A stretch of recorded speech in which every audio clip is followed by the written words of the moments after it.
ओम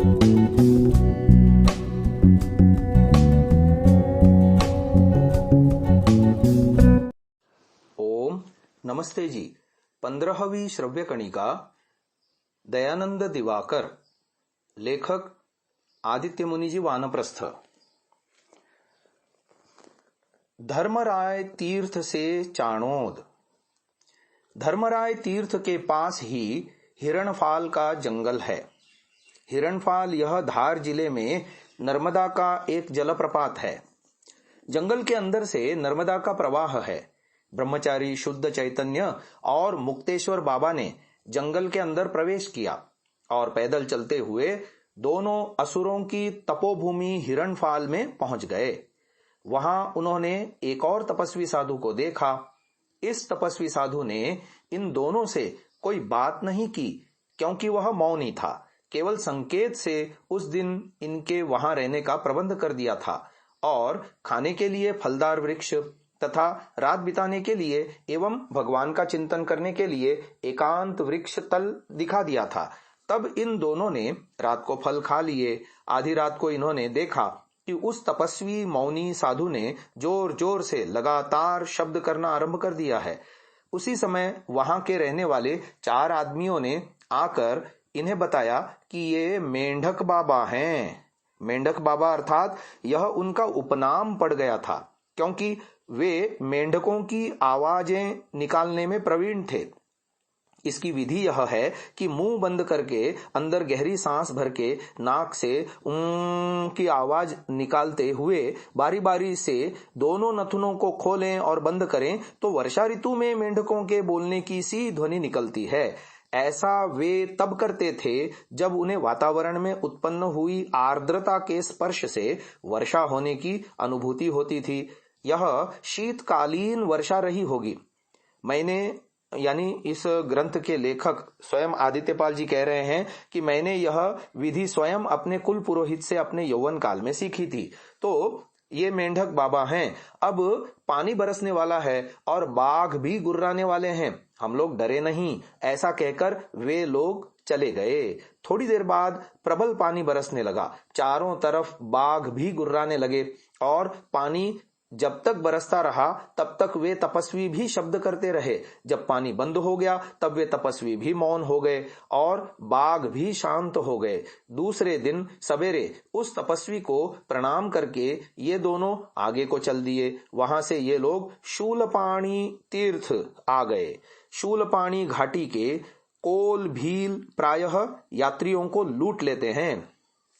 यहां से way one और पहाड़ियों के कठिन मार्ग को पकड़कर नर्मदा के किनारे किनारे चलने लगे। पास में ही भृगुतुंग पर्वत और मार्कंडेय गुफा है।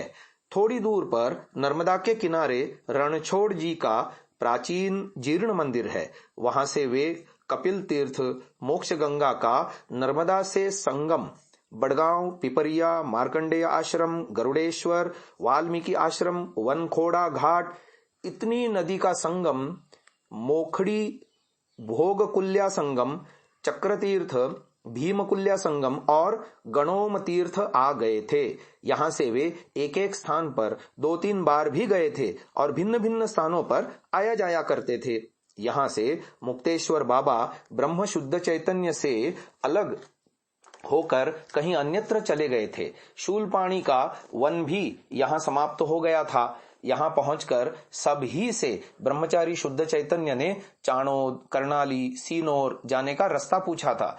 चाणोद, कर्णाली, सीनोर, व्यासाश्रम प्रभृति स्थानों के प्रति उसका आकर्षण पूर्व से ही था क्योंकि उसके गुरु परमहंस स्वामी सच्चिदानंद ने काशी में उसकी विदाई के समय इन स्थानों पर योग सिद्ध पुरुषों के संधानार्थ उसे जाने का निर्देश दिया था। अतः वह पूछताछ के करके चाणोद पहुंच गया। उस समय उसकी अवस्था 23 व 24 वर्ष की थी। फाल्गुन संवत 1905 विक्रमी के मध्य तक अर्थात गुरुवार फाल्गुन शुक्ल 14 तदनुसार 8 मार्च 1849 ईस्वी तक चाणोद पहुंच जाने से उस समय ब्रह्मचारी शुद्ध चैतन्य की आयु लगभग 23.5 वर्ष की थी। चाणोद में संन्यास ग्रहण चाणोद में एक नामी धर्म क्षेत्र नर्मदा के किनारे है। यहाँ सप्ततीर्थ विद्यमान हैं। ये हैं चंडादित्य, चंडिका देवी, चक्रतीर्थ, कपिलेश्वर, ऋणमुक्तेश्वर, पिंगलेश्वर और नंदाहृद। इन तीर्थों में साधु, योगी, साधक और सन्यासी रहते हैं। प्रत्येक पूर्णिमा और विशेष पुण्यतिथि पर यहाँ प्रत्येक तीर्थ में मेला लगा करता है। ब्रह्मचारी शुद्ध चैतन्य यहाँ योगी, मुक्त पुरुष और साधकों का संधान करने लगा। यहाँ एक वेदांती साधु स्वामी परमानंद परमहंस से वेदांत सार, वेदांत परिभाषा और वेदांत शिरोमणि पढ़ने लगा। उन्होंने उसे कहा था कि ब्रह्म, जीव और जगत के बारे में पूर्ण निश्चय का अनुभव आ जाने के बाद ही मुक्ति की पिपासा आ जाएगी। तब तक वेदांत के वास्तविक स्वरूप की आलोचना होनी चाहिए। उसने उनसे नव्य वेदांत के बहुत से अन्य ग्रंथों का भी थोड़े महीनों में ही अध्ययन कर लिया। उस समय उसे भिक्षान्न से या कभी कभी स्वयं भोजन पकाकर अपना जीवन निर्वाह करना पड़ता था, जिससे इन दोनों कार्यों में ही उसका पर्याप्त समय नष्ट हो जाता था। इसके साथ ही अब तक वह शुद्ध चैतन्य ब्रह्मचारी के नाम से ही जाना जाता था, जिस नाम को भी वह और अधिक प्रसिद्ध करना नहीं चाहता था, क्योंकि उसे अपने घर वालों का बहुत भय था। अतः उसकी इस स्थिति पर विचार करके स्वामी परमानंद परमहंस ने उसे संन्यासाश्रम में प्रविष्ट होने का परामर्श दिया, क्योंकि सन्यासी बन जाने पर खाने पीने के लिए उसे अपने हाथ से रसोई नहीं बनानी पड़ेगी। अतः उसने संन्यास ग्रहण करने का अपना विचार पक्का कर लिया। संन्यास देने के लिए ब्रह्मचारी शुद्ध चैतन्य को किसी योग दीक्षित मराठी अथवा गुजराती साधु की अपेक्षा थी। ठीक इसी समय चाणोद के समीप कुछ कम कोश पर दूरी पर जंगल में बने एक मकान में पूर्णानंद सरस्वती नाम के मराठी सन्यासी का अपने शिव चैतन्य नाम के ब्रह्मचारी के साथ श्रृंगेरी मठ से द्वारिका मठ की ओर जाते हुए पदार्पण हुआ। बहुत विचार के बाद उन्होंने ब्रह्मचारी शुद्ध चैतन्य के निवेदन पर उसे संन्यास आश्रम में दीक्षित कर दिया।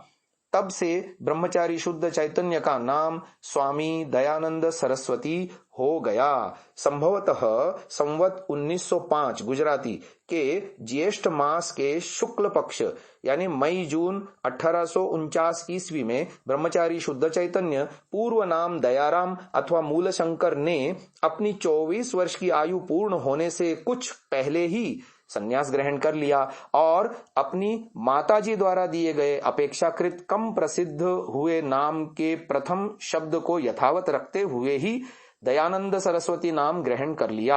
अपना यह नाम उन्हें इतना प्रिय था कि उन्होंने इसे अपने ग्रंथों सत्यार्थ प्रकाश, संस्कार विधि, पंच महायज्ञ विधि, ऋग्वेदादि भाष्य भूमिका, आर्याभि विनय, वेदांती ध्वांत निवारणम और गोकरुणा निधि में इससे संबंधित अनेक श्लोक लिखे हैं। जैसे दयाया आनंदो विलसति पर स्वात्म वेदितः सरस्वत्यस्यान्ते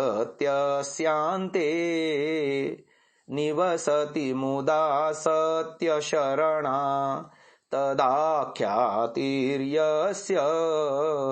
प्रकटित गुणा राष्ट्री परमा सकोदान्तः शान्तो विदित विदितो वेद्य विदितः सत्यार्थ प्रकाशाय ग्रंथस्तेनैव निर्मितः वेदादि सत्यशास्त्राणाम प्रमाणैर्गुण संयुतः। सत्यार्थ प्रकाश प्रथम संस्करण के हस्तलेख पर। फिर संस्कार विधि में इस तरह से लेख मिलता है। दयाया आनंदो विलसति परो ब्रह्म विदितः सरस्वत्यस्याग्रे निवसति मुदा सत्य निलया इयं ख्यातिर्यस्य प्रतत सुगुणा हि शरणा स्त्यनेनायं ग्रंथो रचित इति बोद्धव्यमनघाः। ये संस्कार विधि में आई है। ऐसे ही पंचमायज्य विधि, ऋग्वेदादि भाष्य भूमिका, आर्याभिविनय, वेदांती ध्वांत निवारण और गोकरुणा निधि में भी इसी प्रकार से दयानंद शब्द पूर्वक श्लोक रचना उन्होंने की है, जो हम कल की श्रव्य कणिका में आपको सुनाएंगे। आज इसको यही विराम देते हैं। ओम।